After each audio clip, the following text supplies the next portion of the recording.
মুখ্যমন্ত্ৰী হিমন্ত বিশ্ব শৰ্মা ডাঙৰীয়া এটা বাস্তৱ কথা ক'লে। তেওঁ সন্ধিয়াত ক'লে যে হিমন্ত বিশ্ব শৰ্মা হাজাৰটা মিছা কথা ক'ব পাৰে, অসমৰ মুখ্যমন্ত্ৰী নোৱাৰে। এয়া এটা সঁচা কথা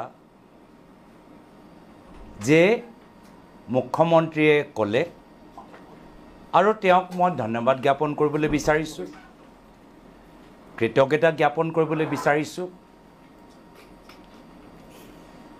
যিহেতু এনেকুৱা সত্ত্বেও আৰু এনেকুৱা টাইটেল বা পুৰস্কাৰ ময়ো দিব নোৱাৰিলোহেঁতেন।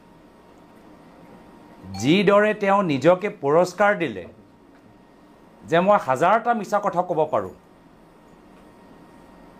এই অলংকাৰটো ময়ো দিব পৰা নাছিলোঁ। আৰু এয়া হ'ল বাস্তৱ।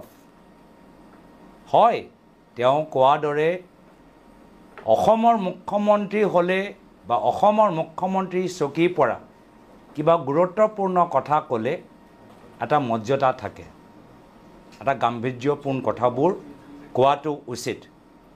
কিন্তু আজি আমি কি দেখা পাইছোঁ যে হিমন্ত বিশ্ব শৰ্মা ডাঙৰীয়া খালি নিজৰ স্থিতিৰ পৰাহে কৈ আছে, মুখ্যমন্ত্ৰীৰ চকীটোক সন্মান কৰা নাই।